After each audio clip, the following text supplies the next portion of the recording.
শুভ সন্ধ্যা Konkona, good evening. একটু আগে এসে গেছি, একটু ওয়েট করি। আগে এসে গেছি একটু, ঠিক আছে। 10টা 11টা বেজে গেল, সরি বেজে গেছে।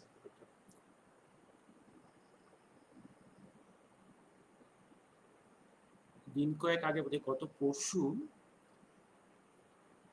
তাপস ব্যানার্জি, শুভ সন্ধ্যা। দিন কয়েক আগে, দুদিন আগে প্রধানমন্ত্রী প্রভুপাদ ভক্তি বেদান্তের নামে একটা কয়েন রিলিজ করেছেন সৌরভ মণ্ডল। আজকে দুটো সাবজেক্ট নিয়ে একটু আলোচনা করব। একটা হচ্ছে ভক্তি বেদান্ত প্রভুপাদ অ্যান্ড নেতাজি সুভাষচন্দ্র, আর একটা হচ্ছে তোমাদের মধ্যে কিছু কিছু প্রশ্ন জেগেছে যে উনি লাস্ট নেতাজি কিভাবে ডিসঅ্যাপিয়ার করলেন। এই প্রশ্নও তো আমাদের কাছে এখনো উত্তর পুরোপুরি আসেনি। এই দুটো জায়গাতে একটু আলোচনা করব। তো প্রথমটা হচ্ছে তাপস প্রভুপাদ ভক্তি বেদান্ত। তোমরা অনেকে পড়াশুনো করেছো, আমি ওটা নিয়ে আর বলছি না। একটা জিনিস মনে রেখো, সুভাষচন্দ্র পরবর্তীকালে নেতাজি, তার পরবর্তী পর্যায়ে মহাকাল, সমস্ত পর্যায়ে ওনার যোগাযোগটা আধ্যাত্মিক পুরুষ বা যারা ধর্মজগতের মানুষ এই দেশে বা বিদেশে একটা যোগাযোগ বরাবরই আছে। সেই জায়গাটা কিন্তু আমরা জানি না, অনেক ক্ষেত্রেই জানি না। আমি আজকে প্রভুপাদর যখন একটা মেমোরি, প্রথম ভারতবর্ষে প্রধানমন্ত্রী প্রভুপাদর নামে একটা কয়েন রিলিজ করেছে, এটা একটা স্বীকৃতি।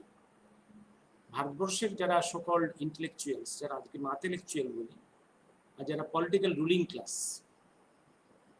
তাদের মোটামুটি একটা, ভারতবর্ষের যারা সনাতন ধর্ম দর্শন নিয়ে বেশি চিন্তা করেন, তাদের সম্বন্ধে একটা অবজ্ঞা।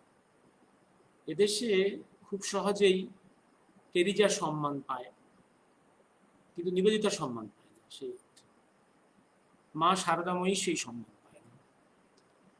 এদেশের মানসিকতাটা খুব পয়জন। এই পয়জন হয়েছে by centuries education by the foreigners. এবং আরেকটা জিনিস বলে রাখি, 6-এর দশক থেকে ভারতবর্ষের পার্টিশনের পরে 6th এবং 7th ডিকেডে কেজিবির ইনফ্লুয়েন্স, ভয়ঙ্করতম কেজিবির influence, communist influence in the minds of the intellectuals. একটা সময় কথা বলা হতো যে ভারতবর্ষের লেখক সমাজ এই 6-এর 7-এর দশকে, লাস্ট সেঞ্চুরিতে 78% writers and media persons are funded by KGB. So severe KGB infiltration. ছোটবেলা মনে আছে 6-এর দশক, 7-এর দশকে, 8-এর দশকে এই সময় ভক্তি বেদান্তকে এবং তার ইসকনকে সিআইএর এজেন্ট মনে করা হতো। এবং এইটা কেন মনে করা হতো তোমরা আস্তে আস্তে বোঝার চেষ্টা করো। এবং আমি শুধু আজকে কয়েকটা ইঙ্গিত দেব। ভক্তি বেদান্ত প্রভুপাদ, একটা জিনিস ব্যাকগ্রাউন্ডে বলে রাখি, এই ভক্তি বেদান্ত প্রভুপাদ হচ্ছেন স্কটিশ চার্চ কলেজের ছাত্র, ঠিক যে সময় সুভাষচন্দ্র ওখানে। আমি এই জায়গাটা এখনো আমি লিটারেচার পাইনি যে ওরা খুব সম্ভবত ওরা ক্লাসমেট ছিল, they were classmates in Scottish Church college.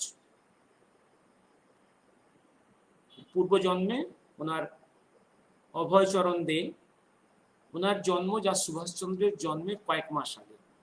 সুভাষচন্দ্রের জন্ম 1897 জানুয়ারি, আর অভয়চরণ দের জন্ম হচ্ছে 1 September 1896। September, October, November, December, January, 5 মাসের সিনিয়র, বয়সে 5 মাসের সিনিয়র। জন্ম নর্থ ক্যালকাটাতেই, এবং দুজনেই স্কটিশ চার্চ কলেজের ছাত্র একই সময়। এই একটা যোগাযোগ পাচ্ছি।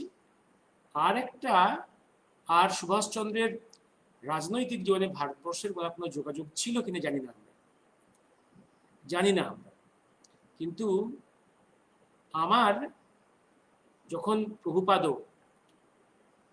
ভারতবর্ষ যে আমেরিকাতে পৌঁছলেন এবং ইসকন তৈরি করলেন, ওনার জীবনীটা আপনাদের সবারই জানা, নতুন করে কিছু বলার নেই।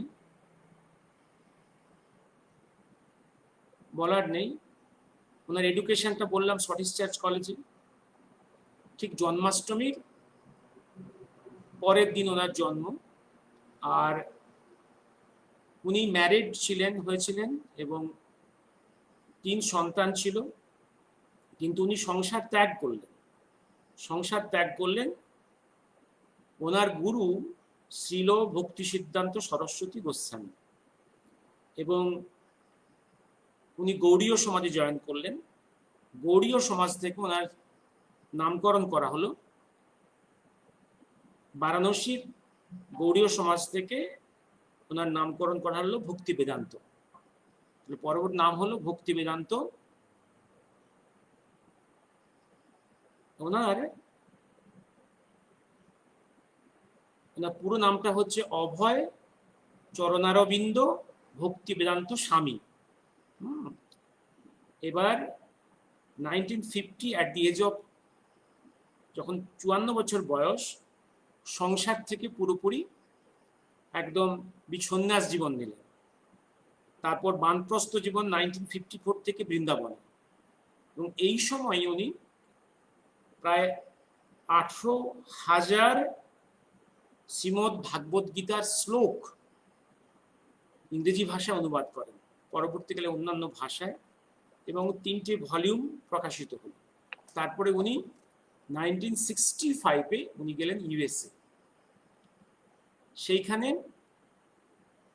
বড় বড় ক্যাম্পাস ওনার শিষ্যদের দিয়ে ওখানে ইসকন তৈরি করলেন। ইসকন, এবার এই ইসকনে গোটা ইউরোপ এবং আমেরিকার অনেক শিষ্য ছিল যারা খুব ধনী ছিল, প্রভু তো দান করেছে। এবং উনি একটা জিনিস দেখছি, উনি প্রায় 10বারের বেশি গ্লোবাল ট্যুর করেছেন, গোটা পৃথিবী প্রদক্ষিণ করেছেন। পৃথিবীর বিভিন্ন দেশে গীতা, ভাগবত গীতা বাণী প্রচার করেছেন, এবং প্রায় 12বার পৃথিবী অ্যারাউন্ড দ্য গ্লোব উনি ট্যুর করেছেন, lecturing on Bhagavad Gita. In last 10 years of life উনি মারা গেছেন। আবার ভারতবর্ষে উনি মারা গেছেন বৃন্দাবনে ইন দ্য ইয়ার 1977 নভেম্বরে, ইন বৃন্দাবন, এখানেই মারা গেছেন। লাস্ট 10 years গোটা পৃথিবী প্রদক্ষিণ করেছেন, ভারতবর্ষের বাণী প্রচার করেছেন, ভাগবত গীতার বাণী প্রচার করেছেন। এ তো গেল ওনার জীবনের উপরে কতগুলো। আর একটা আগে একটা বলেছি আমি, ভারতবর্ষের ইন্টেলেকচুয়াল ক্লাস দীপঙ্কর এবং সৌরভ। ইন্টেলেকচুয়াল ক্লাস, সকল ইন্টেলেকচুয়াল ক্লাস একটা জিনিস প্রচার করেছে আমাদের মনের মধ্যে, যে ওর শিষ্যরা সব সিআইএর লোক, উনি আমেরিকার হয়ে কথা বলছেন, সিআইএর গুপ্তচরের মতো কাজ করেন, এইসব একটা একটা একটা প্রচার ভালোই হয়েছে। এবং সেই প্রচারটা আমাদের ভারতবর্ষের রুলিং ক্লাস খুব ভালো এনজয় করেছে। এই জন্য ভারতবর্ষের রুলিং ক্লাস থেকে কোনো স্বীকৃতি পাননি। কিন্তু ভারতবর্ষের এই প্রথম একজন প্রধানমন্ত্রী ওনার নামে একটা কয়েন রিলিজ করলো। এইটাই হচ্ছে যে একটা ইম্পর্টেন্ট জায়গা, ভারতবর্ষের পলিসি শিফট করছে। আমি একটা আর্টিকেল পড়বো, সেই আর্টিকেলটা তোমরা শোনো। সেই আর্টিকেলটা তোমরা শুনলে আমি পরে আসবো ভক্তি বেদান্তের অ্যাটিটিউড টুয়ার্ডস নেতাজি। কারণ কোথায় কোনো যোগাযোগ আছে কিনা আমি জানি না। একটা আর্টিকেল, ভক্তি বেদান্তের ইস্কনের যে জার্নাল, ইন্টারন্যাশনাল জার্নাল, পৃথিবীর অসংখ্য ভাষায় প্রকাশিত হয়। মূল জার্নাল হচ্ছে ভগবত দর্শন। ভগবত দর্শন পৃথিবীর বহু ভাষায়, শতাধিক ভাষায় প্রচারিত হয়। পৃথিবীর প্রায় সব দেশেই তার সংগঠন আছে, ইভিন মুসলিম কান্ট্রিগুলোতেও, খ্রিস্টান কান্ট্রিতে অবশ্যই আছে। সেই ভগবত দর্শনের 6th ইয়ারের একটা আর্টিকেলটা শুধু মন দিয়ে শোনো তোমরা। আর্টিকেলটা, এই ভগবত দর্শনের এই আর্টিকেলটার এডিটোরিয়াল মনে রাখতে হবে যে একটা ভগবত দর্শনের একটা আর্টিকেল বেরোচ্ছে, যে ভগবত দর্শন মূলত আর্টিকেল পাবলিশ করে on religious issues, on spiritual issues, সেরকম একটা সংগঠনের জার্নালের এডিটোরিয়াল লেখা হচ্ছে। সেই এডিটোরিয়ালের মূল বিষয়বস্তু Netaji, transfer of power and partition. কেন ইমাজিন কঙ্কনা আমেরিকায় বসে সেই জিনিস, এবং তার ভাষাগুলো দেখো তোমরা, এবং এই ভাষায় আমাদের দেশে তথাকথিত পণ্ডিতরা কথা বলতে পারবে না, এত ভয়ঙ্কর কথা। পড়ছি আমি আর্টিকেলটা। As the rumblings of the Second Great War reverberated over the world, the great Indian freedom fighter Subhash Chandra Bose resolved to oust British from India. আমি পুরো আর্টিকেলটা পড়তে পারবো না, অনেকক্ষণ সময় লেগে যাবে। আমি শুধু স্যালিয়েন্ট জায়গাগুলো বলবো, দেখবো একজন ভক্তি বেদান্তের কনসেন্ট ছাড়া এই আর্টিকেল লেখা সম্ভব হয় না। এবং এডিটোরিয়াল ফর্মেটে লেখা হয়েছে এটা ভক্তি বেদান্তেরই কথা। কি ভাষায় কথা বলছে? The so-called Indian leaders of that time had entered into an agreement with the British that in lieu of their help to British war efforts, India would be granted freedom at the end of the World War. The non-violent political leaders of India did not hesitate to sacrifice millions of Indians provided they inherited power. How much criticism against the Gandhi Nehru? Chinta karo tumra. Many Indian soldiers who had fought for the British were then languishing in the prisons of Germany. Subhash Chandra freed them. He formed his Indian National Army with these soldiers and marched towards India to deliver her from the clutches of British. The latter had tried their best to keep India, the jewel of crown, in their control. It was rumored that hearing Netaji was in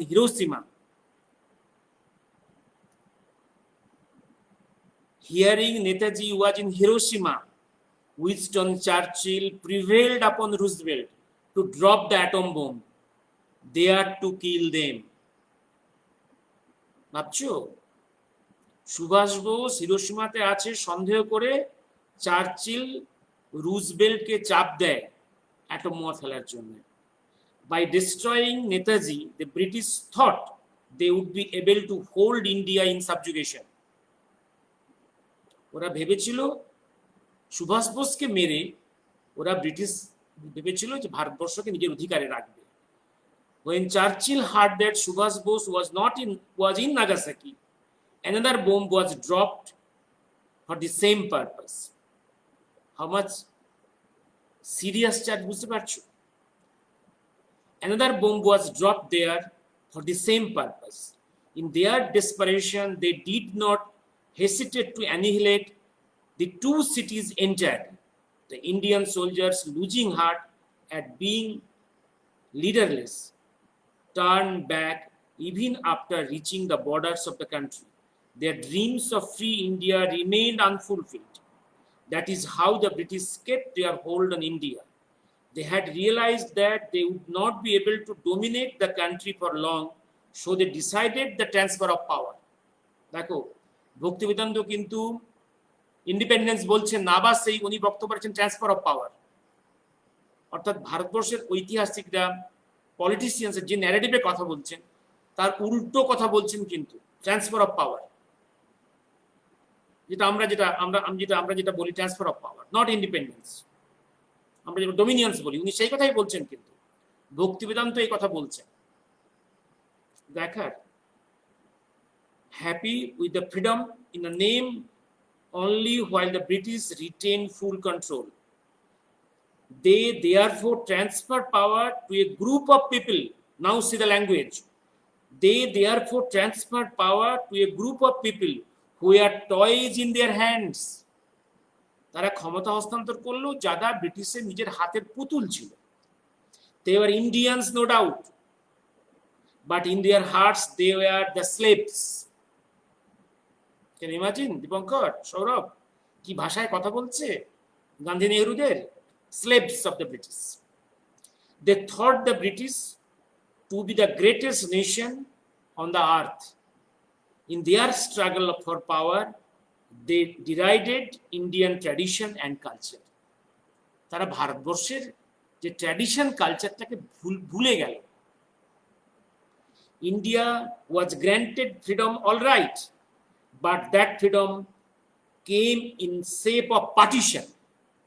আবার সেই পার্টিশনের কথা আসছে, যে পার্টিশনটা সুভাষ বোসের মহাকালের কান্নার সব থেকে বড় কারণ। Partition, by bifurcating the country on the basis of religion, they saw to it that the subcontinent remained plagued by an eternal problem. Instead of joyous celebrations, the country witnessed the flames of communal riots. Many lost lives, many were rendered homeless, turned into refugees. Many are still so even now. Was this independence? Was this independence? নিজে প্রশ্ন করছেন, was this independence? The British came to India not to trade, but to plunder.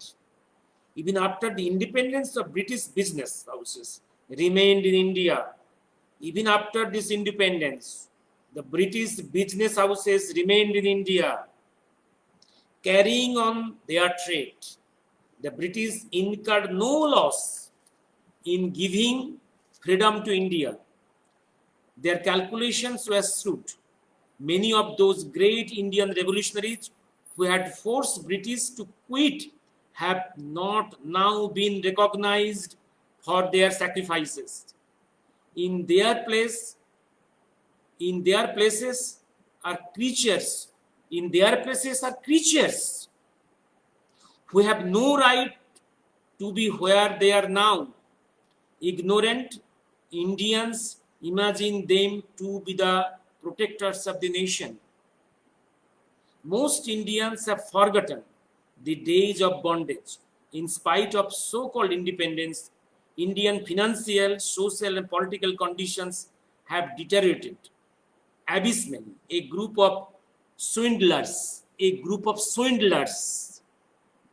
in the grab of politicians are cheating the common people for their own self-interest. Can you imagine? ভক্তি বেদান্তের জার্নালে আমাদের যারা politician তাদেরকে transfer of power দেওয়া হলো, তাদেরকে বলছেন সুইন্ডলার্স, অর্থাৎ ঠগবাজ, জোচ্চোর, প্রতারক। This is the language being used in the journal of ভক্তি Vedanta.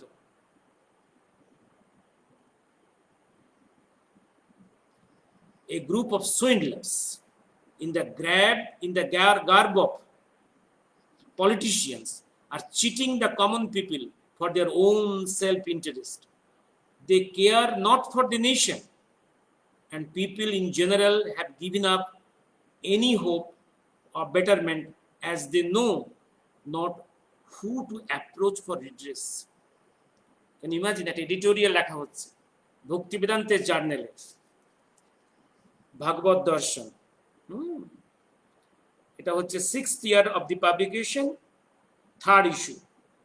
Can you imagine this magazine, ভক্তি বেদান্তের?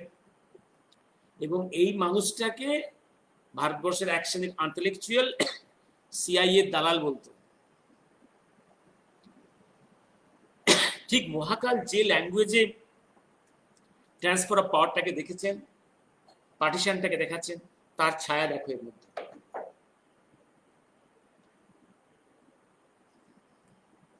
মহাকালের ভাষায়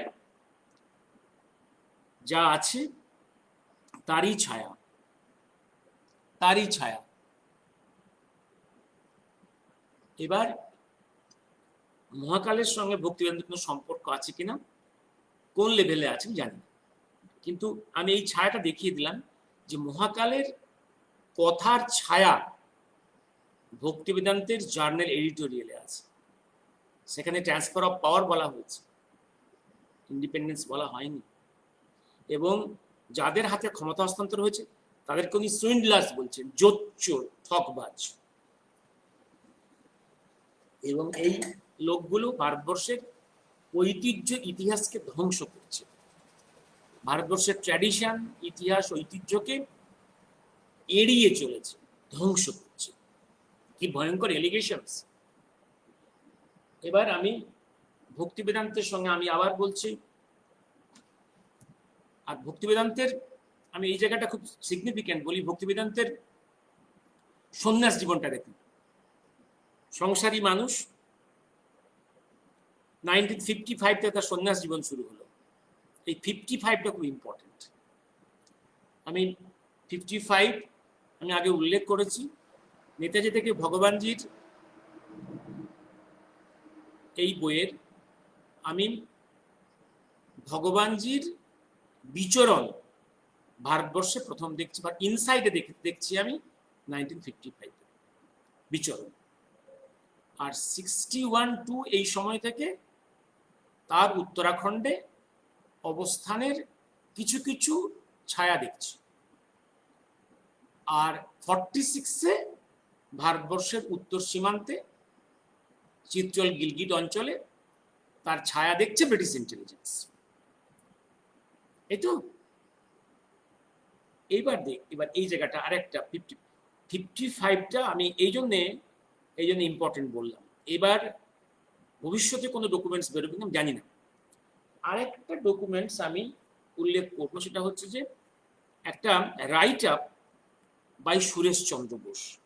এই সুরেশ বোসের এই রাইট আপটা আমি একটু পড়ে শুনিয়ে দিই। এটা হচ্ছে একটু পড়ে শুনিয়ে দিই, সেটা হচ্ছে যে হ্যাঁ, সুরেশ চন্দ্র বোসের ভলিউম 2 পেজ 27। হ্যাঁ, এটা হচ্ছে যে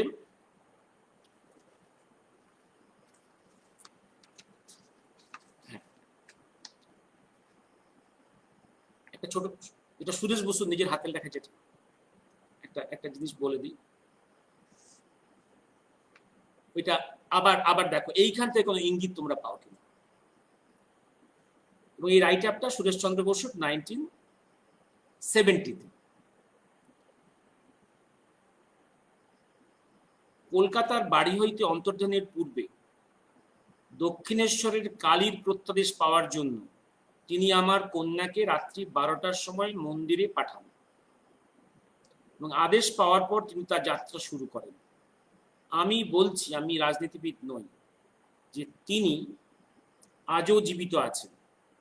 আগামী 25 বছরের, এই জায়গাটা আন্ডারলাইন করো, এই প্রেক্ষাপটে আগামী 25 বছরের মধ্যে এশিয়া, আফ্রিকা, ল্যাটিন আমেরিকার প্রভৃতি দেশগুলিতে নতুন আধ্যাত্মিকতার আলোক নিয়ে আসবেন। Full stop. অনিতা বসু জওহরলাল নেহরুর আরেকটি মিথ্যা সৃষ্টি। Full stop. এর আগে তার পুত্রকে আনার, যাই এই কথাগুলো আসছি না, এই লাইনটা দেখো, এশিয়া, আফ্রিকা, ল্যাটিন আমেরিকাতে এক আধ্যাত্মিকতার বন্যা বয়ে আসবে। এখন সুরেশবাবু এই জায়গাটা, তার নিজের ভাই বেঁচে আছেন, এইটা জনগণকে বলার সঙ্গে এই কথা বলার কি ইঙ্গিত? গোটা এশিয়া, আফ্রিকা, ল্যাটিন আমেরিকাতে এক আধ্যাত্মিকতার বন্যা বয়ে আসবে। আর আমি বলেছি যে সুরেশবাবুর সঙ্গে মহাকালের 1960 থেকে একটা যোগাযোগ ইনডিরেক্টলি শুরু হয়ে গেছে via the media persons. Media মানে ইন্টারমিডিয়েট পার্সনস। এবার তিনি কি ইঙ্গিত করছেন আপনারা বুঝে নিন। হ্যাঁ, আমি তোমাদের প্রশ্নগুলো দেখে আমি নেক্সট চ্যাপ্টারে চলে যাব। এবার ভারতবর্ষের মাঝে মাঝে দেখবেন বিভিন্ন আধ্যাত্মিক পুরুষ, ধর্মজগতের মানুষের সঙ্গে যোগাযোগের কিছু কিছু লেখা, কিছু কিছু ছায়া বেরিয়ে আসবে, সেগুলো নিজেদের মতো করে বোঝার চেষ্টা করবেন।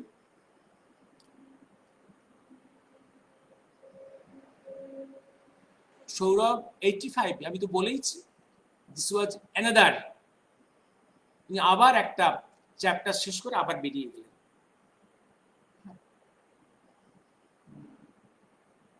অভিষেক, হ্যাঁ, ব্রহ্মচারিণী, শ্রদ্ধা প্রকাশ, ইউরোপের অনেক দেশে, খ্রিস্টান দেশে ইদানিং জন্মাষ্টমীর দোল, নাম সংকীর্তন। দেখো অভিষেক, এটা তো মানতেই হবে। ভক্তি বেদান্তের ইস্কনের জন্য তাকে আমাদের দেশের কিছু কিছু সকল ইন্টেলেকচুয়ালস যে ভাষায় কথা বলুক, যেভাবেই তারা দেখুক, আমেরিকার দালাল, সিআইএর দালাল, আজকে পৃথিবীর বিভিন্ন প্রান্তে যে কাজটা ভারতবর্ষের অ্যাম্বাসেডারদের করা উচিত ছিল, এম্বাসিগুলোর করা উচিত ছিল, ভারতবর্ষের ইতিহাস, দর্শন, আধ্যাত্মবোধকে গোটা পৃথিবীর বিভিন্ন প্রান্তে পৌঁছে দেওয়া, to act age real ambassadors of our culture and traditions, এটা করেনি। করেছে কি? করেছে রামকৃষ্ণ মিশন, কিছুটা করেছে, ইস্কন করেছে, ইস্কন করেছে, এটা মানতে হবে। এবার আমি এটা গেস করছি, শাহানা তুমি জাপানের জন্য না সুভাষ বসুকে পরাজিত করার জাপানে এত খেলা হয়েছে। দেখো, এটা ভক্তি বেদান্ত বলছে, আমি বলছি না। দেখো, ভক্তি বেদান্ত আমেরিকায় বসে আছেন, তার শিষ্যরা বড় বড় আমেরিকার বড় বড় বিখ্যাত ব্যক্তি, যথেষ্ট ধনী, পলিটিক্যালি স্ট্রং পারসনস। দেখো, সেইখানে বসে কথাগুলো বলছেন, কত বড় ব্লেম করছেন। হ্যাঁ, নিশ্চয়ই তার কাছে কিছু একটা খবর আছে, কিছু জানেন কিছু।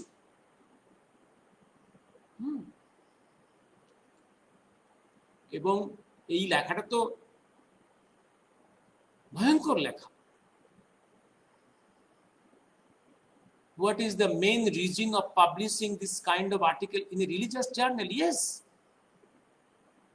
কারণ ভক্তি বেদান্তের জার্নালে পলিটিক্স নিয়ে আর্টিকেল লেখা হয় না। This is extraordinarily exceptional article. আমি এই জন্যই সেটা পড়লাম। 1945 9 আগস্ট হিরোশিমা, এটা নিয়ে রিথিঙ্ক করো। এবার এখনো পর্যন্ত আমরা ইতিহাসের দিক থেকে অ্যাটম ফেলার অনেকগুলো কারণ দেখেছি, অনেকগুলো কারণ আছে, অনেকগুলো কারণ আছে। এটা নিয়ে পরে আলোচনা করব। তো আমি, শাহানা, অভিষেক কোথায় পাবে এটা? এটা ওই সময় ওটা আমাদের শ্রী সুনীল কৃষ্ণ গুপ্ত এটা সংগ্রহ করেছিলেন। এটা তারপরে একটা কপি আমাদের যারা তার অনুগামী ছিলাম তাদের প্রত্যেককে দিয়েছিলেন। প্লাস এটা পেয়েছিলেন আমাদের কানাইবাবু, কানাইলাল বাসু। কানাইলাল বাসু ছিলেন আনন্দ পত্রিকার অন্যতম পার্টনার। একদিকে সরকার ফ্যামিলি, একদিকে উনি পার্টনার। উনি নেতাজি খুবই সিরিয়াস ছিলেন, উনি অনেকগুলো বই লিখেছেন, সেই বইগুলো যথেষ্ট ডকুমেন্টেড বই। এই বইটাতে উনি এই আর্টিকেলটা পাবলিশ করে রেখে গেছেন, নেতাজি রিডিসকভার, কানাইলাল বসু। এটাতে বা ভক্তি বেদান্তের জার্নালের আর্কাইভসে গেলে এটা পেয়ে যাবেন আপনারা। এবার আসছি আমি এবার চলে যাব। আমি এবার আপনাদের দায়িত্ব রিলিজিয়াস ওয়ার্ল্ড বা স্পিরিচুয়াল ওয়ার্ল্ডের সঙ্গে মহাকালের সম্পর্ক, নেতাজির সম্পর্ক, তার আগে সুভাষচন্দ্রের সম্পর্ক, এইগুলোকে উদ্ধার করার দায়িত্ব। কোথায় কিভাবে ছড়িয়ে ছিটিয়ে আছে এগুলো বের করতে হবে, কারণ এগুলো তো উনি পর্দার সামনে করেননি।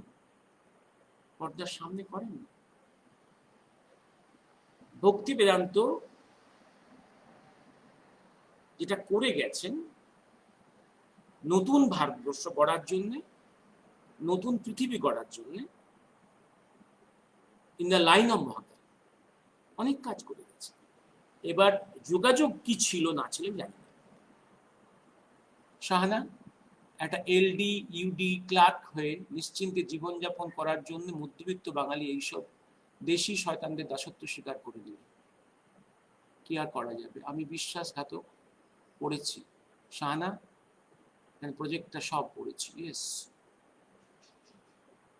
আচ্ছা, Kapil Mor, all these are indicating that he is that person who is referred as Kolki Avatar in Puran.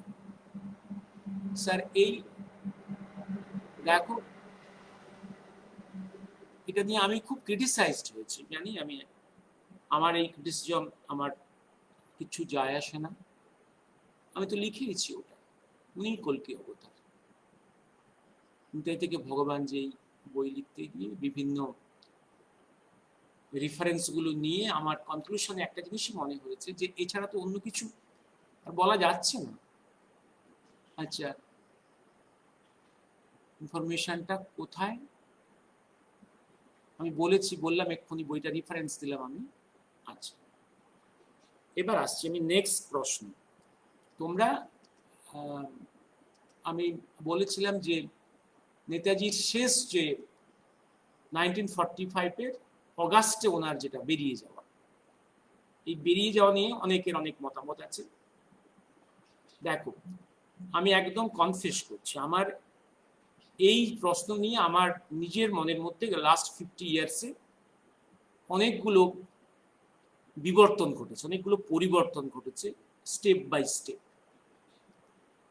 দেখো, যখন 68, 70 এই সময় যখন প্রথম পড়াশোনা শুরু করলাম সাবজেক্টটা নিয়ে, তখন যেটা মনে হয়েছিল নেতাজি তাইওয়ান থেকেই বেরিয়ে গেছেন।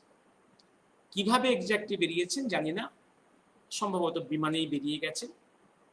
আর তারপরে যখন 7-এর দশকে 8-এর দশকে যখন মোটামুটি শাহনওয়াজ খান কমিটির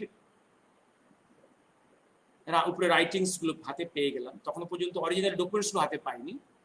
আর ওদিকে খোসলা কমিশনের উপরে যত রাইটিংস হলো বিভিন্ন পত্রপত্রিকাতে, সেগুলো পেয়ে গেলাম। তা থেকে একটা জিনিস মনে হয়েছিল, তখন তো এই দুটো মত তো খুব চলছিল। একটা মত হচ্ছিল তাইওয়ানে প্লেন ক্র্যাশে মারা গেছে, আর একটা মত ছিল একটা তাইওয়ানে একটা বিমান উনি পড়েছিলেন, সেখান থেকে সামাহু escaped and left Taiwan by plane towards the USSR. এখন সরকার প্রথম কথাটাকে মেনে নিয়েছিল, কারণ কমিশন রিপোর্ট তাই ছিল, কমিটি রিপোর্ট তাই ছিল। আর একমাত্র সুরেশ চন্দ্র বোস উনি বলেছেন যে প্লেন ক্র্যাশে উনি মারা যাননি। আর আমরা তখন ইয়ং বয়স, আমরা তখন এটাই মনে করতাম যে উনি somehow he escaped the accident হ্যাঁ left Taiwan in a mysterious journey by plane to USSR, এটাই আমরা। এবং তখন তার পরবর্তীকালে আমরা এবার অনেক ডকুমেন্টস গুলো হাতে এলো, সত্যিকারের র ডকুমেন্টস গুলো অব দি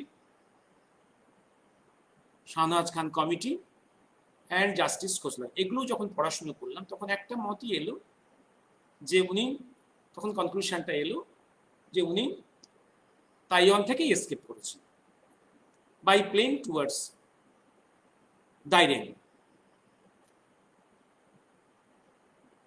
এটাই ছিল। এবং যখন জাস্টিস মুখার্জি যখন লাস্ট আর্গুমেন্টে প্রশ্ন করলেন, তখন আমরা এটাই বলেছিলাম। কিন্তু যখন প্রশ্ন করলেন ঠিক আছে তোমাদের আমি প্লেন ক্র্যাশ হয়নি, মৃত্যু হয়নি, এটা আমি অ্যাকসেপ্ট করে নিলাম, কিন্তু আমাকে বোঝাও যে এক্স্যাক্টলি কিভাবে বেরিয়ে গেল।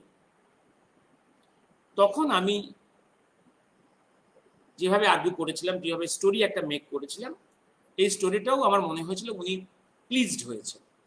সেক্ষেত্রে আমি বলেছিলাম যে তাইওয়ান থেকে উনি বেরিয়ে গেছে এবং সেই ডকুমেন্টসগুলো থেকে সাজিয়ে বিভিন্ন কম্পোনেন্টস নিয়ে একটা স্টোরি বলেছিলাম, সেটা নিয়ে বলেছি। কিন্তু পরবর্তীকালে আমার যেটা মনে হয়েছে যে স্টোরিটা আমি বলেছি, যদি সেই স্টোরিকে যদি আমি ফাইনাল এবং স্টোরি মনে করি যে সেটাই সত্যিকারের ঘটনা, তাহলে আমি কি করে ব্যাখ্যা করব, বিশ্লেষণ করব যে যেখানে ট্রান্সফার অফ পাওয়ার ভলিউম 6-এ পরিষ্কার লেখা আছে, ভলিউমসে সুভাষ বোসকে দেখা গেছে সাইগনে প্লেন ক্র্যাশের বেতার সংবাদ প্রকাশেরও কয়েকদিন পরে Bose has been seen in Saigon few days after the broadcast of the plane crash news. আমি এই জায়গাটা কি করে ফিট করব? ঢাকা খেলাম তো এই জায়গাটা কি করে ফিট করব? মিলছে না। তাইওয়ান থেকে উনি বেরিয়ে গেছেন, তা মিলছে না।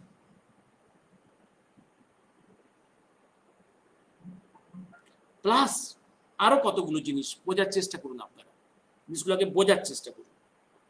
তারপরে যখন দেখতে পাচ্ছি যে যখন ফাইলসগুলো এবং আমি যখন এই যেগুলো আপনারা আজকে ডিক্লাসিফাইড ফাইলস দেখছেন 2016 PM দিল্লি থেকে যে কয়েকশো ফাইল ডিক্লাসিফাই করেছে, এগুলো তো আমরা দেখেছি আগেই 2003-04 দেখেছি আমরা। তো তখন সব ফাইলগুলো তোলার সময় তাড়াহুড়োর মধ্যে এই সব ফাইল লাইন বাই লাইন দেখা সম্ভব হয়নি। ফাইনাল আর্গুমেন্টের পরে আমার মনের মধ্যে ওই জায়গাটা খোঁচা দিতে শুরু করলো যে স্যারকে আমি যে স্টোরিটা দিলাম, স্যার তো আপাতত সেটা মেনে নিলেন, কিন্তু এটা দিলে তো এই তথ্যগুলো ম্যাচ করছে না। প্লাস ফাইনাল আর্গুমেন্টের পরে কমিশন রিপোর্ট সাবমিটের পরে এইটুকু আবার যখন দেখতে শুরু করছি আমি, তখন তো দেখতে পাচ্ছি যে একদম 1945-এর এন্ডেই 46-এই ওয়ার কারেসপন্ডেন্টরা এসে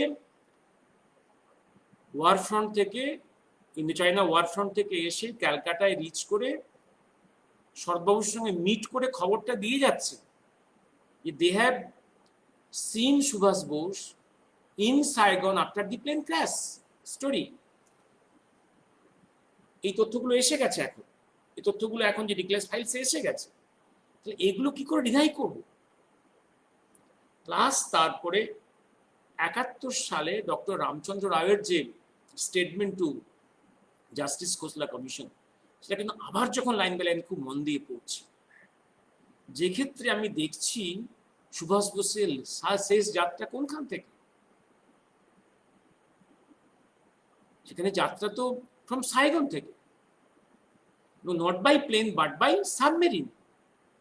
তাহলে আমি এতগুলো তথ্য পাওয়ার পরে আমি তাইওয়ান থেকে উনি বেরিয়ে গেছেন এই তথ্যে এখন আর কি করে আমি আগলে থাকবো?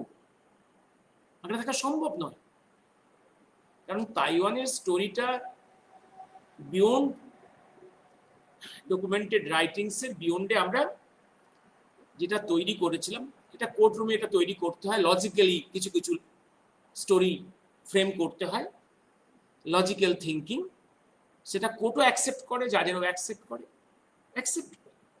বাট আজকে এই ডকুমেন্টসগুলো এসে যাওয়ার পরে তাইওয়ান থেকে বেরিয়ে যাওয়া স্টোরিকে আর ধরে রাখতে পারি কি করে? বরং অনেক বেশি স্ট্রঙ্গার হয়ে যাচ্ছে এই স্টোরিটা যে উনি সাইগন থেকে বেরিয়েছেন এবং সাইগনে বসেই উনি কিন্তু প্লেন ক্র্যাশের স্টোরি উনি শুনেছেন এবং সেখান থেকেই সাবমেরিন অ্যারেঞ্জ হয়ে সেটা বেরিয়ে গেল এবং সেই সাবমেরিনটা জার্মান সাবমেরিন। এবং আমি তোমাদেরকে একটা জিনিস বলেছিলাম, দেখো আরেকটা স্টোরি আরেকটা জায়গায় তোমাদের বলে রাখি, দেখো সুভাষ বোসের কে জাপান সরকার একটা বিশেষ বিমান দিয়েছিল, স্পেশাল বিমান ফর হিজ পার্সোনাল ইউজ। এটার নাম ছিল সম্রাট অশোক। তোমরা সম্রাট অশোকের প্লেনটা কোথাও দেখেছো? এই প্লেনে তার এন্ট্রি এক্সিট, এই প্লেনটার টেক অফ টেক অন আমরা কোথাও পাচ্ছি না। এই প্লেনটা একদম গিফট হয়েছে, ইট ইজ গান to the mystery. Why the plane was kept in mystery? Definitely for some reasons. Just to hide his movements by plane, by this plane. ঠিক তেমনি আরেকটা প্রশ্ন তুলেছি আমি, এখনো পর্যন্ত সবার কাছে খুব পপুলার স্টোরি, যেটা আবিদ হাসান দিয়ে রেখেছে, যে ইউরোপ থেকে সুভাষচন্দ্র বাই সাবমেরিন এসেছিলেন মাদাগাস্কার এর কাছে, সাউথ অফ মাদাগাস্কার, ইন্ডিয়ান ওশনে, মিড ওশেন ট্রান্সফার হয়েছে ওনাকে from the German submarine to Japan submarine, German submarine back করে গেছে, জাপান সাবমেরিনে উনি সুমাত্রাতে পৌঁছেছেন। এই তো স্টোরি, পপুলার স্টোরি, এটা দেওয়া হয়েছে। এই স্টোরিটা কেন এবং তার সাপোর্টে কি দেখানো হয়েছে যে সুভাষচন্দ্র একটা ডিঙি থেকে মিড ওশানে আর একটা ডিঙিতে উনি ট্রান্সফার হচ্ছেন। যে ডিঙি টু ডিঙি ট্রান্সফার, তার কতগুলো স্কিপ ছবি, কতগুলো ভিডিও, এগুলো রাখা ছিল জার্মান আর্কাইভস। এইগুলো সাপোর্টিং ডকুমেন্টস। কিন্তু এই স্টোরিটাকে এখন কি, কারণ এই স্টোরির তো কোনো সাপোর্টিং ডকুমেন্টস পাচ্ছে না, কারণ পরবর্তীকালে জাপানের যে সমস্ত লোকেরা মুখ খুলেছে তাদের লেখার মধ্যে কথাও কিন্তু এই mid ocean transfer from German submarine to Japan submarine নেই। রাদার সেখানে এই বিবৃতি আছে, German submarine took him from Germany to East Asia. Plus আরেকটা জিনিস, ডক্টর রামচন্দ্র রাওয়ের যে স্টেটমেন্ট টু, এই রামচন্দ্র রাওয়ের বলেছি লোকটা কি সাফারার, লোকটা মেল ভারতীয়, প্রবাসী ভারতীয়, সিঙ্গাপুরের, ওখানে জন্মেছেন, বহুবার ছাত্রাবাসে জেল খেটেছেন, অস্ট্রেলিয়ার মেলবোর্ন থেকে গ্র্যাজুয়েশন এমবি, তারপর দুখানা post graduate degree plus 1 MD from German military medical college. এই লোকটা সুভাষ বোসের অনুগামী, সহযোগী, সাবমেরিনে করে এসেছেন এবং স্পেশাল এনভয় হিসেবে কবার কাজ করেছেন, সামটাইমস অ্যাজ নেতাজির পার্সোনাল ফিজিশিয়ান। সুভাষচন্দ্রের সঙ্গে সাবমেরিনে করে এসেছেন এবং একদম শেষ মুহূর্ত পর্যন্ত যে কজন ওনার কাছে আপ টু 17 অগাস্ট 1945 সাইগন পর্যন্ত সুভাষচন্দ্র সমস্ত মানুষকে সরিয়ে বিচ্ছিন্ন করে নিয়েছেন। শুধু সঙ্গে আছেন কিছু German intelligence officer, Japan intelligence officer and Ramchandra Rao as doctor. এবং তারপর তিনি ফ্রেঞ্চ জেলে আটক, ব্রিটিশদের কাছে ট্রান্সফার, সেখানে জেলে অত্যাচার, তারপর আবার পাকিস্তান জেলে, মানে করাচির জেলে, সেখান থেকে ইন্ডিয়াতে প্রবেশ, সেখানে আবার জেল খাটা। সেই জেল খাটা অবস্থায়, যদি হাতে কড়া পড়া অবস্থায়, চেন্দা অবস্থায় 1971-এ জাস্টিস ফজলে হাফিজের কাছে তিনি তার ডিপোজিশন দিচ্ছেন। সেখানে যে ডিপোজিশনটা আছে, সুভাষচন্দ্রের শেষ যাত্রা সাইগন থেকে and by a German side, হ্যাঁ, স্বস্তিকা চিহ্নকে সরিয়ে দিয়ে রাশিয়ান ফ্ল্যাগ নিয়ে প্লেন সাবমেরিনটা বেরিয়ে গেল from Saigon towards USSR, towards Vladivostok, নর্থের দিকে এগিয়ে গেল। এবং এই তথ্যগুলো পাওয়ার পরে সুভাষ বোসের তাইওয়ান থেকে চলে যাওয়াটাকে তো আর ধরে রাখা যাচ্ছে না।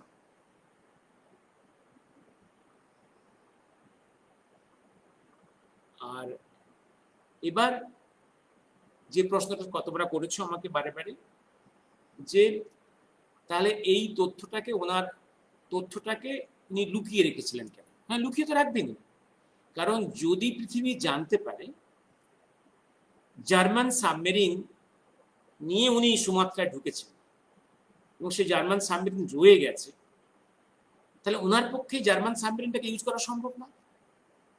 ঠিক যেভাবে সম্রাট অশোকটাকে নিশ্চিতির মধ্যে রাখা হয়েছিল বিমানটাকে, ঠিক তেমনি এখানে জার্মান সাবমেরিনের উপস্থিতি in Singapore sea, in Saigon sea, এটা মিস্ট্রির মধ্যে রাখা হয়েছে।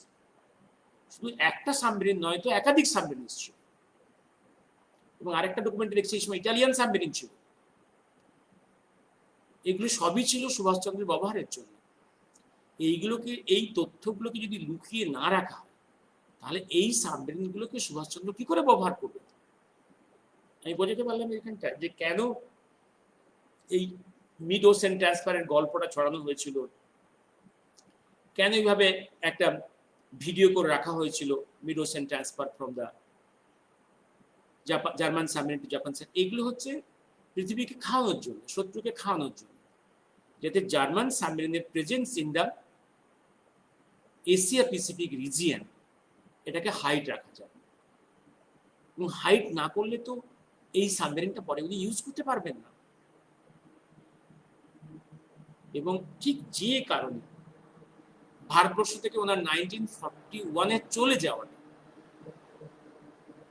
এখনো রহস্য, কারণ যারা সত্যিকারের ওনার চলে যাওয়ার সঙ্গী, ওনার চলে যাওয়ার এই জার্নির বিভিন্ন পার্টসের যারা যারা কর্মী, যারা কন্ট্রিবিউট করেছে, তারা ওথ অফ সেক্রেসিতে আছে, তারা কেউ কোনো মুখ খুলে।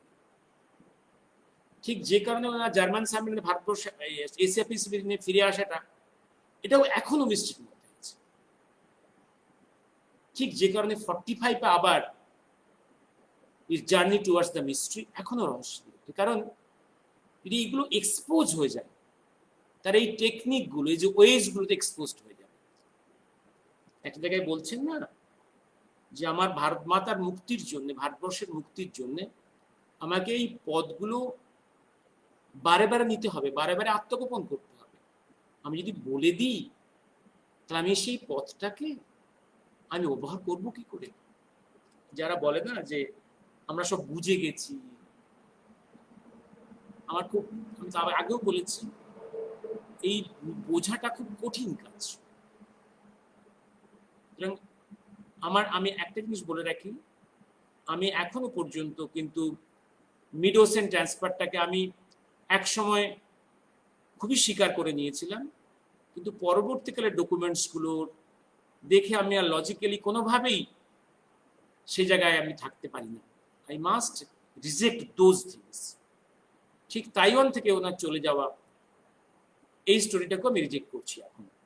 I am in more favour of his mysterious journey from Saigon, not by plane but by submarine, in mid-August 1945.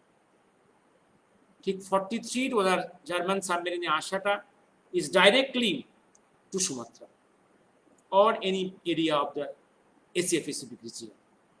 41 ওনার এসকেপটাও কিন্তু এখনো রহস্যাবৃত।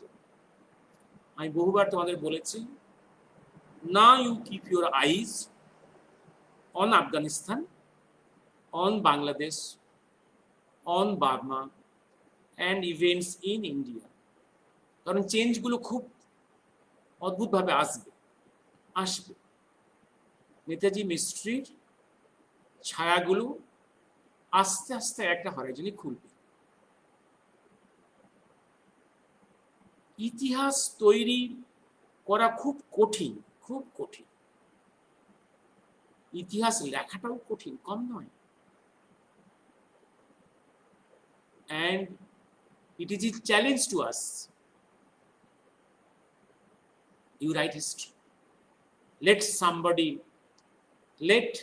us create history. Let somebody else write it. Partha ওই বললাম তোমায় তো, Netaji remember, Netaji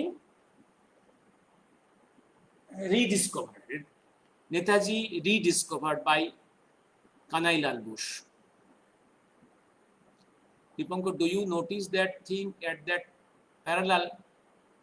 Bhagavad Gita, ISKCON does not preach Ramayana or Mahabharata to Western world, and also in India. Both Rama and Krishna are incarnations of Bhagavan Sri Vishnu. So ISKCON should also preach both these two epics globally. Dipankar, দেখো, সব কাজ একজনই করবে না হতে পারে। তিনি একটা কাজ করে গেছেন, তো ভাগবত গীতাটা তিনি প্রিচ করে গেছেন। লেট ইট বি, এটাই বা কম কি? Let others come forward to do this. Bharatvarsha অনেক কিছুই আছে পৃথিবীকে দেওয়ার জন্য, অন্য সবাই এগিয়ে আসুক। তিনি সেটা করেননি বা করতে পারেননি, সেটা নিয়ে দুঃখ করারও কিছু নেই, আর আলোচনা বা সমালোচনা করারও কিছু নেই। যা তিনি করে গেছেন কম নয়। একটা জীবদ্দশা, একটা ইস্কন তৈরি করে দেওয়া চারটিখানি কথা নয়। In that hostile situations in USA, a Christian world, and even Muslim world, it is not an easy work.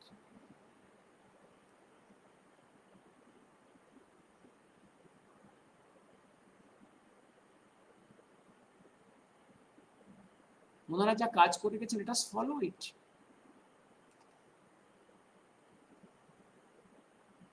হ্যাঁ, আর কিছু কার প্রশ্ন আছে? আমি এভাবে অনেক কিছু ধারণা আমার পরিবর্তিত হয়েছে। দেখো, তোমার চিন্তার মধ্যে এভলিউশন তো থাকবেই, এভলিউশন থাকবে, এভলিউশন থাকাটাই স্বাভাবিক। এক একটা সাবজেক্টের যখন এক একটা করে চ্যাপ্টার খুলবে, নতুন ইভেন্টস গুলো আসবে, তোমার পারসেপশন তো চেঞ্জ হবেই। You should not stick to. ইতিহাস তো লিখতে পারে দুজন, একজন যে ইতিহাসের সৃষ্টির সময় ছিল, ইতিহাসের কর্মকাণ্ডের একজন, তার পক্ষে ইতিহাস লেখা সম্ভব, তাও তার সে রোলটা প্লে করবে। আর যারা প্রচুর ডকুমেন্টস লিখেছে, তাদের পক্ষে ইতিহাস লেখাটাও তো ডিফারেন্ট টাইমসে ডিফারেন্ট হতে বাধ্য। সবসময় যখন ইতিহাস লেখা হয়, সব তথ্য তার কাছে নাও থাকতে পারে। হিস্ট্রির একটা ডেফিনিশনসই হচ্ছে, history is the records of the past rewritten in the present with an aim in the future. সুতরাং আজকে যেটা লেখা হলো সেটাই শেষ নয়। আর শুধু একটা জিনিসই লক্ষ্য রাখতে হবে, যেমন writing is not, should not be dishonest. যেটা জানি সেটা অনেস্টলি রেকর্ড করব এবং অনেস্টলি আমার ইন্টারপ্রিটেশন দেব। সেখানে যেমন না এই জিনিস থাকে যে আমি ইতিহাসের তথ্যকে বিকৃত করব এবং কোনো কিছুর স্বার্থের বিনিময়ে, স্বার্থের জন্য আমার ইন্টারপ্রিটেশন দেব। রেকর্ড শুড বি অনেস্ট এবং ইন্টারপ্রিটেশন শুড বি অনেস্ট। আপনার অনেস্ট ইন্টারপ্রিটেশন বিয়ন্ডে, বা আপনার সংগৃহীত তথ্যের বিয়ন্ডে অনেক কিছুই থাকতে পারে। ভবিষ্যতে কেউ এসে লিখবে সেটা।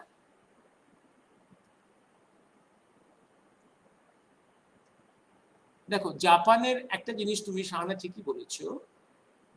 দেখো, জাপান তো জানুয়ারি মাস থেকে, তারপর থেকেই ওরা সারেন্ডার করবে বলে বহুবার বিভিন্ন প্লেন্সে ইংল্যান্ড আমেরিকার কাছে অ্যাপিল করেছে, বহুবার করেছে। তোমরা সবাই জানতো জাপান সারেন্ডার করতে বাধ্য হবে, পরাজিত হবে। জাপানকে ঠিক শেষ করার জন্য তো বোমা ফেলা হয়নি। বোমা ফেলার একটা হচ্ছে কারণ দেখানো হচ্ছে, তাদের নাকি অ্যাটম বোমাটা তখন টেস্টিং কথা হয় না, তো এটা টেস্টিং গ্রাউন্ড। আর একটা জায়গা হচ্ছে, যদি আমি অ্যাটম বোমা না ফেলে সঙ্গে সঙ্গে যদি আমি জাপানকে একদম প্যারালাইজ করে দিই, এটাকে একদম মানে স্তম্ভিত না করে দিই, তাহলে জাপান যেটা করছিল, জাপান কি করছিল, জাপান সাউথ ইস্ট এশিয়ার বিভিন্ন এরিয়া থেকে যখন সে বেরিয়ে আসছিল, তখন তাদের অস্ত্রগুলো সে হ্যান্ড ওভার করছিল to the local arm people, local peoples. Burma, Thailand, Malaysia, Singapore, Indo China, এই রিজিয়নসগুলোতে, ফিলিপাইন্স, ওখানকার যারা লোকাল আর্ম গ্রুপস, রেভলিউশনারিজ, ওদের হাতে জাপানি অস্ত্রগুলোকে তুলে দিয়ে যাচ্ছে, ওরা আস্তে আস্তে পিছিয়ে যাচ্ছে। এইটা দেখেই ব্রিটিশ আমেরিকানরা ভয় পেয়েছে। কারণটা কি, এবার জাপানি অস্ত্রগুলো যদি লোকাল রেভলিউশনারিগুলো পেয়ে যায়, তাহলে সেইগুলো দিয়ে যে আবার নতুন করে British force, French force, American force বিভিন্ন জায়গাতে ঢুকবে, এরা তো এই অস্ত্রের কাছে মার খাবে। এটাই ছিল ওদের ভয়। চট করে জাপানকে স্তম্ভিত করে দিলে এই যে hand over of weapons from the hands of the Japanese army two the local রিভলিউশনারিজ, এইটাকে স্তব্ধ করে দেওয়া যাবে। তাহলে আর্মসগুলো একদম তোমার বিভিন্ন গোডাউন্সেই পড়ে থাকবে, এগুলো আর লোকাল বিপ্লবীরা হাতে পাবে না।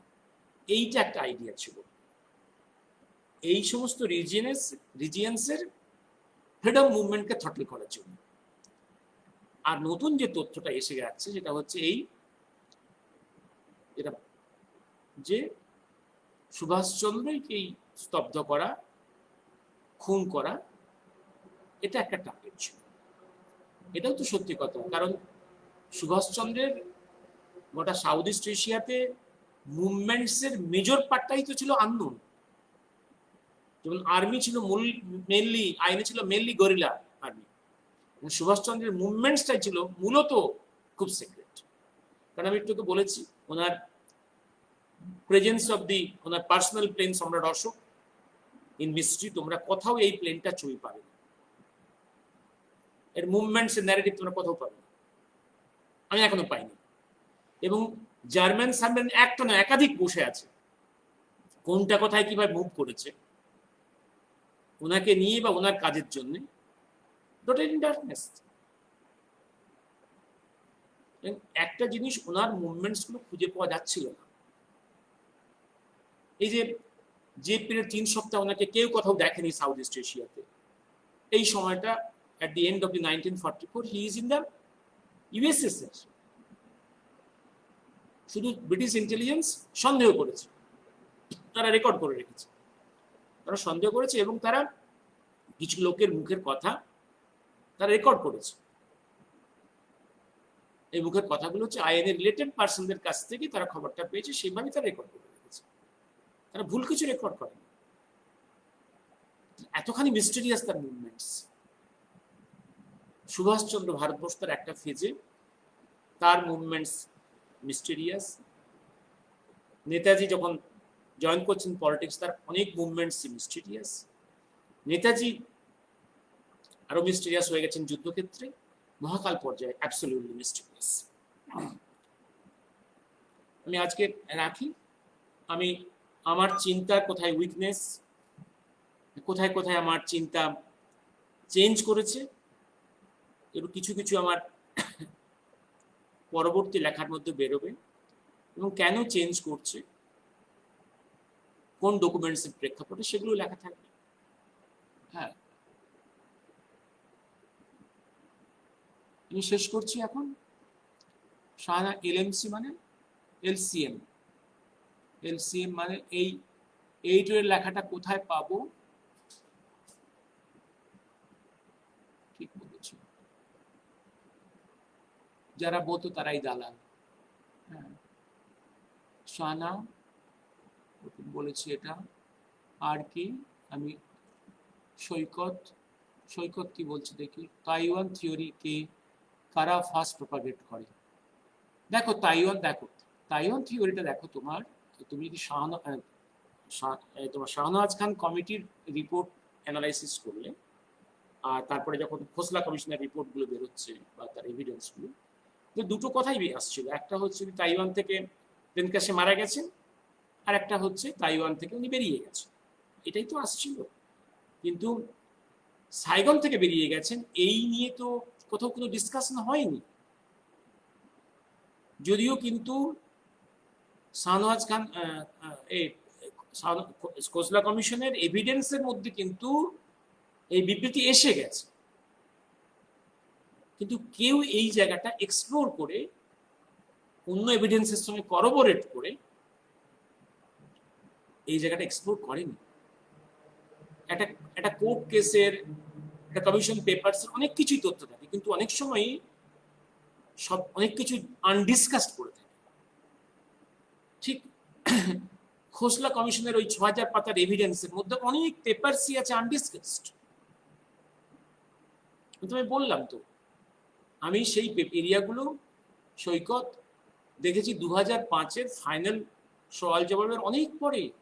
তখন মনে হলো আরে এই জায়গাগুলো আমার দেখা হয়নি, আর দেখে স্কিপ করে বেরিয়ে গেছি, জাম্প করে গেছি, বা চোখে পড়েছে, তার গুরুত্ব তখন বুঝতে পারিনি। এটা হতে পারে, কারণ ক্রিটিক্যাল অ্যানালাইসিসটা অন্য জিনিস, সবসময় সেটা মাথার মধ্যে নাও আসতে পারে তোমার। হ্যাঁ, সুমিত ইউএসএ কেন তাদের এই জায়গা একই জিনিস। এবার দেখো, তুমি জাপান কেন চেয়েছিল লোকাল রেভলিউশনারির কাছে তার জাপানি অস্ত্রগুলো হ্যান্ড ওভার হয়ে যায়? কারণ those revolutionaries will use their arms against the incoming British, French, American occupation। ঠিক এখানেও ইউএসএ রেখে গেল সে যাকে পরবর্তী শত্রু মনে করছে, তার বিরুদ্ধে যাতে তালিবানরা এটা ইউজ করতে পারে।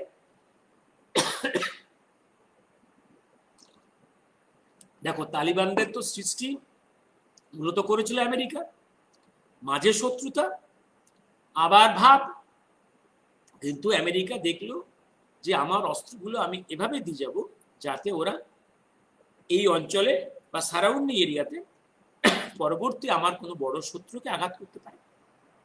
এটা আন্ডারস্ট্যান্ডিং। এবার কোন সেই শক্তি যাকে আমেরিকার ভয়? কোন সেই শক্তি যাকে আমেরিকার ভয়? এটা খোঁজো। which is that force, that might যাকে আমেরিকা ভয় পায়, যে মাইট, যে ফোর্স আমরা দেখতে পাচ্ছি।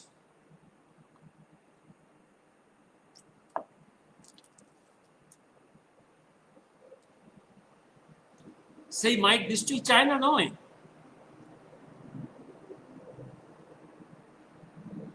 পাকিস্তান নয়, some other force।